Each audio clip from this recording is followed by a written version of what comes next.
success without fulfillment is the ultimate failure. Like, success is getting what you want. Fulfillment is living what you're made for. Fulfillment and success, they're not even the same universe. People ask me all the time, what does it take to be happy? And I always tell them it's really simple. One word, progress. Progress equals happiness. If you keep growing, you're gonna feel alive. And if you keep growing, you're gonna have more to give.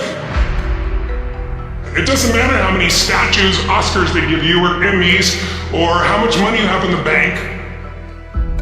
We've all seen people have all those things, and I get the phone call because they're depressed, or somebody commits suicide in that area. It's really an inner game, and I think that's what's missing for us today.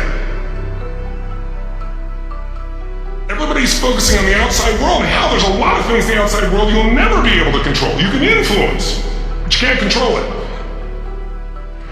This, your mind, your emotions, your body, you have 100% control over what you do with these things, and that's where the game is won.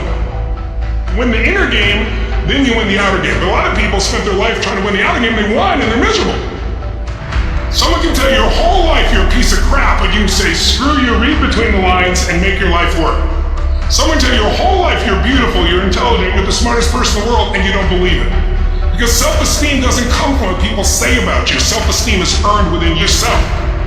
It's esteem for yourself, which only comes by doing things that are incredibly difficult, and then your brain goes, this is who I am.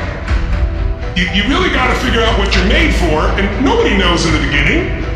So you start where you are, and you do what's in front of you, do what's next, and you keep growing until you start to discover, hey, this is my real passion. So identity is the number one thing I work to change with people, to expand it. Expand your own sense of who you really are and what you're capable of. And the mindset has to be destroy any limitation and move forward, move forward, move forward.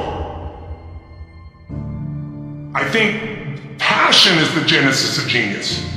If you've got enough passion, you're gonna find answers nobody else does. But most people run out of fuel, meaning they get tired, they get exhausted, they get burnt out, they get the law of familiarity. They're around something so much they take it a little bit for granted.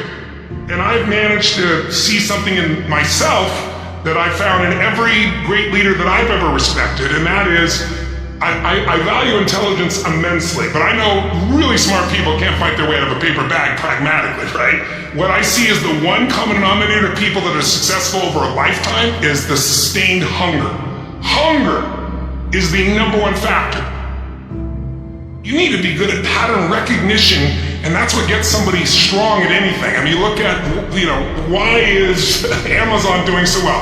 You realize one pattern was valued over anything else, convenience, right? If you look at Tom Brady, a friend of mine, he's got pattern recognition like nobody else at 43 years old. He's able to do things no one dreamed could be done. He's got more Super Bowl rings than any team. See, what do they see that none of us see? What's the pattern? Then you gotta learn pattern utilization.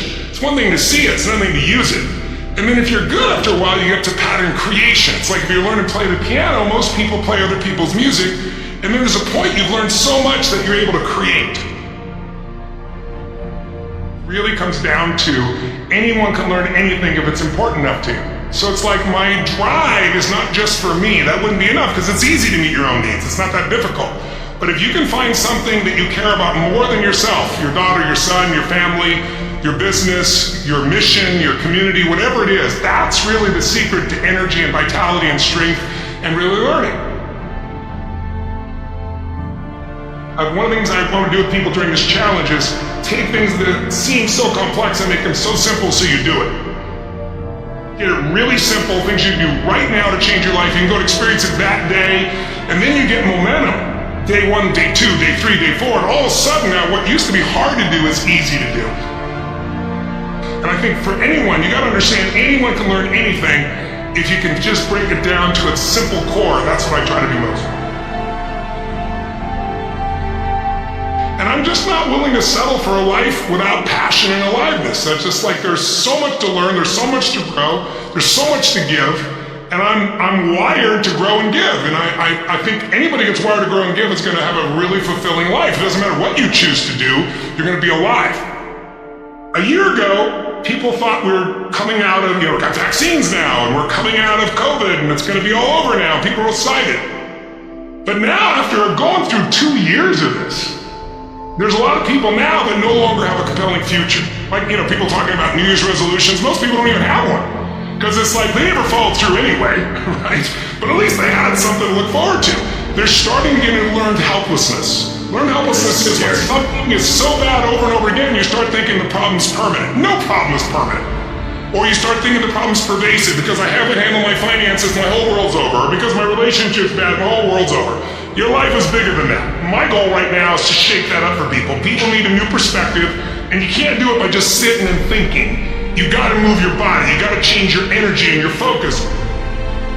But if I get you into a higher state of being, mentally, emotionally, physically, then all of a sudden you start remembering who you are and you start coming up with answers that you never even thought were possible. The idea of remembering who you are is something incredibly powerful. There was a Batman cartoon where he gets amnesia and he gets put in like a camp, basically, a work camp, and he can't get out, and he feels stuck and weak and afraid, and then something happens, I don't remember what, triggers his memory, and he remembers that he's Batman. Just in remembering that he's Batman, he then takes the actions to fight his way out. Look, I know it's a cartoon, but that has always resonated with me, and whenever I'm feeling anxious about something, I always tell myself, remember who you are. But you're really talking about the most important concept in lasting change, identity. We all define ourselves in certain ways. So you start where you are and you do what's in front of you, do what's next, and you keep growing until you start to discover, hey, this is my real passion. And it can change. People go for 5, 6, 7 years and then they usually question their business, their career, their body, their relationships. And then one of two things happens. They change direction and feel renewed, or they go, no, I got a great deal here, what the hell's wrong with me? And they recommit and they get stronger. But that's life. And if you don't grow, I don't give a damn how much you got going for you, you're gonna be miserable. I think as early on I realized, one of the things you have to understand about life is everything changes and everything ends. And that kind of sounds heavy on the front end, but it's a truth. If everything changes and everything ends, number one, it should make you appreciate what you have right now. And then my view is, what's next is always better. If I make it so, it's my job to make it so. And I think that's how we have to navigate. But most of us have been conditioned not to take a risk. People ask me all the time, what does it take to be happy? And I always tell them it's really simple. One word, progress.